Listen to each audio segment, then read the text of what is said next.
La Dame en Noir.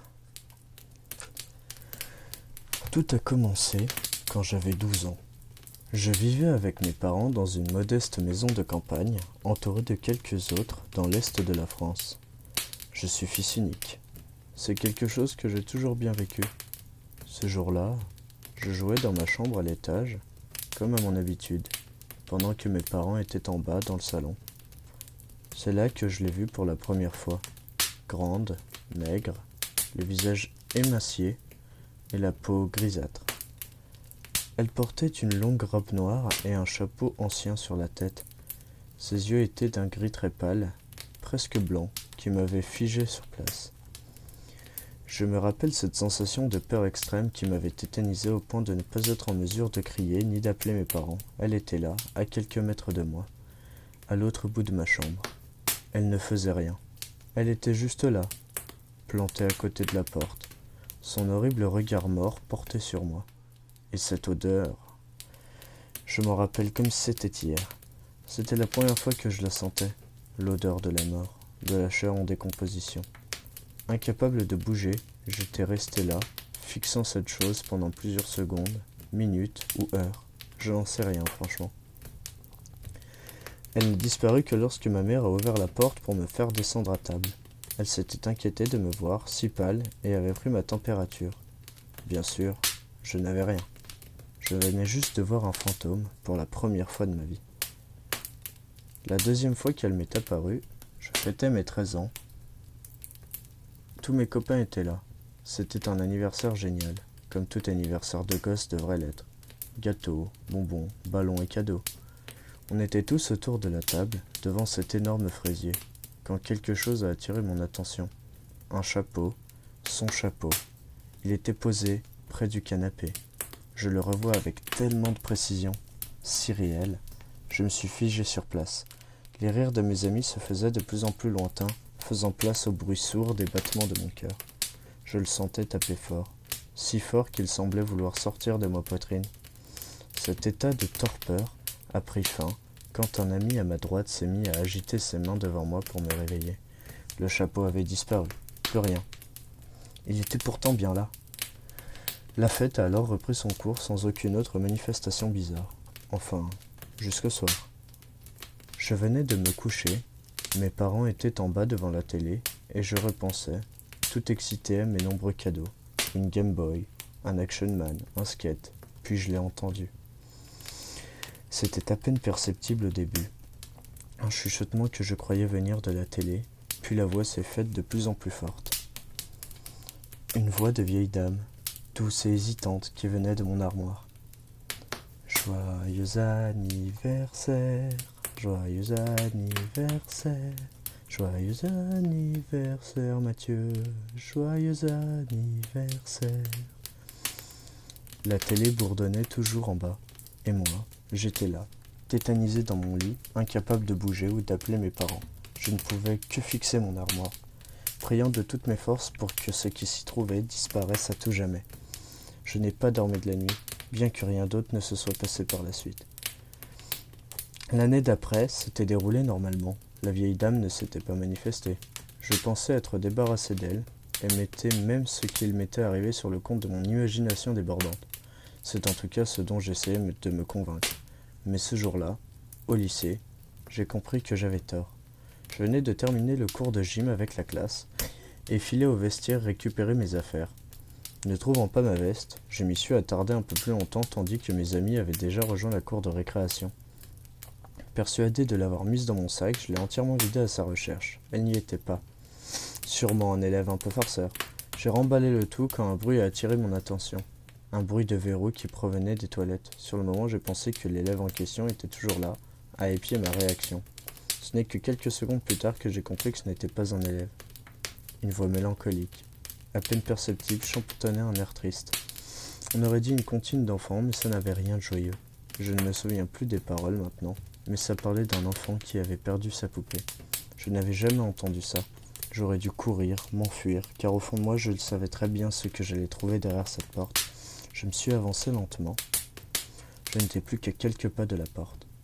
Je ne voyais rien sous la porte, pas de jambes, mais je l'entendais. sa voix de vieille dame de plus en plus triste, de plus en plus plaintive, jusqu'à ce que ma main se pose sur la poignée. Tout s'est arrêté. Tout, sauf mon cœur qui tambourinait dans ma poitrine.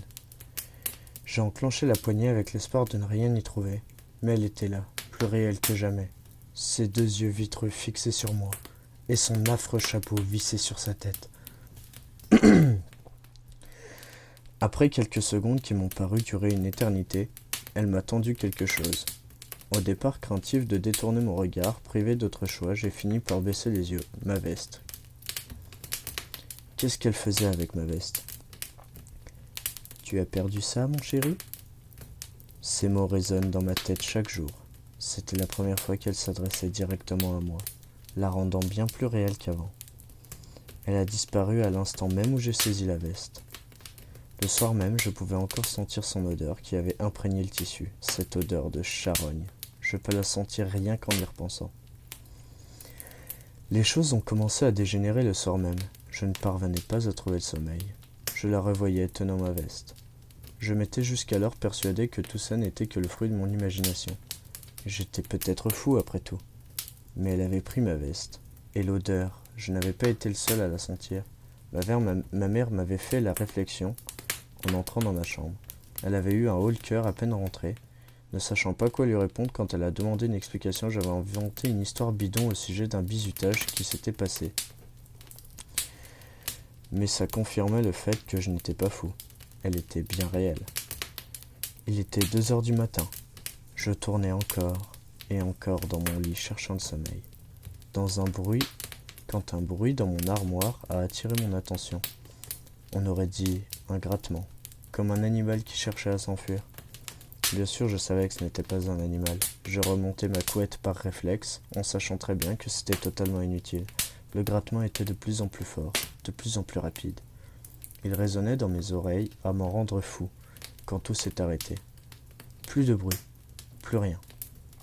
Et j'ai fixé l'armoire sans cligner des yeux, m'attendant à tout moment à la voir sortir. C'est là qu'un rire grinçant, tout près de mon oreille, m'a fait bondir. Elle était là, juste à côté de mon lit, et riait en secouant sa tête comme une hystérique. Après quelques secondes, elle s'est arrêtée et m'a fixé.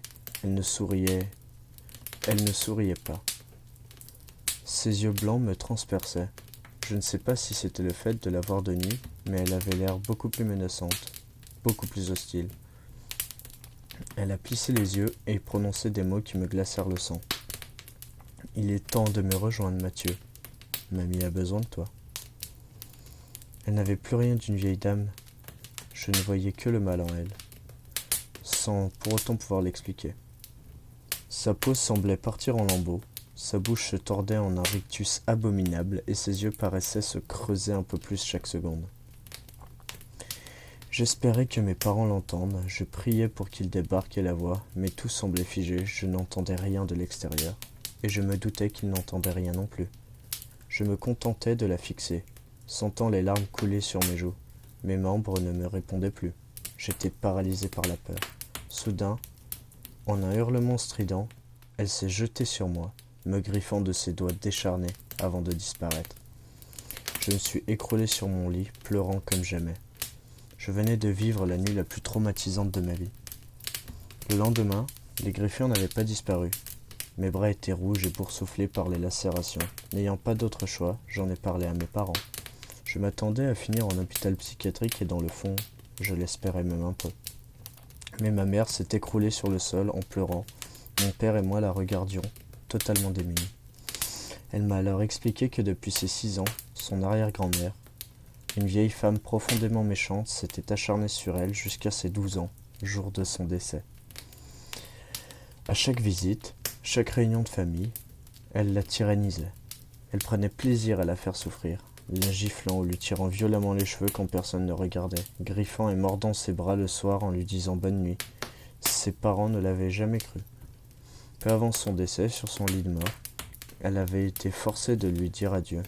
Elle l'avait regardé droit dans les yeux, dans un dernier effort, lui jurant de continuer même après sa mort. Ma mère m'a expliqué que cette haine venait du fait que, d'après elle, Toute la famille s'était détournée d'elle et après sa naissance. Il s'était en réalité détourné d'elle parce qu'il la soupçonnait de pratiquer la magie noire. Elle l'avait appris par sa grand-mère, le jour même de son décès, cette dernière s'excusant de n'avoir rien fait pour la protéger par peur.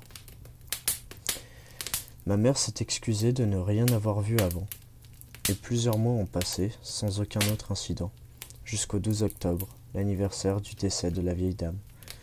Je sentais ma mère étrange, distante. Je l'avais surprise à parler seule et à rire. Lorsque j'entrais dans la même pièce qu'elle, elle cessait son activité et me fixait, sans rien dire, sans rien faire d'autre que me fixer. Je sentais dans mes tripes que quelque chose ne tournait pas rond. Mon père était parti la veille en conférence sur Paris, et je me retrouvais seul avec ce qui la veille était encore ma mère. Le dîner s'était passé dans un silence pesant, ma mère me fixant en souriant sans même toucher à son assiette. À la fin du repas, j'étais monté dans la chambre après avoir débarrassé mon assiette. Au bout de quelques minutes, je l'ai entendu monter les escaliers, une marche après l'autre, comme une personne en difficulté. Mon sang n'a fait qu'un tour quand elle s'est mise à chantonner. C'était la même cantine que la vieille dame, et cette fois, les paroles étaient parfaitement audibles. « Viens mon petit, n'aie pas peur de mamie. Ta poupée est perdue car mamie l'a pendue. Dis-toi bien qu'un jour, ce sera ton tour. » Ma mère est finalement arrivée devant ma porte. Ses yeux étaient blancs et elle me fixait en riant. Elle s'est approchée de moi en dansant, toujours en riant, puis s'est arrêtée à ma hauteur, plongeant ses yeux dans les miens. Ce qui s'est passé ensuite me hantera à jamais. De sa voix grinçante, elle m'a chuchoté que jamais personne ne se débarrasserait d'elle, qu'elle hanterait toutes les générations de cette famille maudite. Elle s'est alors subitement redressée et a couru jusqu'à la fenêtre de ma chambre. Je n'ai pas eu le temps de l'empêcher d'enjamber la rambarde. Quelques secondes plus tard, elle s'était écrasée au sol, 4 étages plus bas. La police a conclu à un suicide et j'ai été placé 2 ans en psychiatrie suite à ce traumatisme. Elle ne m'est plus jamais apparue par la suite. Aujourd'hui, j'ai 27 ans. J'ai 27 ans et j'ai peur comme je n'ai jamais eu peur auparavant. Je suis papa d'une petite fille de 2 ans et je sais que tout va recommencer. Elle est là. Elle me fixe. Je peux sentir son odeur. Je peux sentir sa présence derrière mon épaule. J'entends son rire et sa cantine affreuse. Je suis désolé mon amour. Je te laisse avec notre fille. J'espère que tout s'arrêtera ce soir avec moi.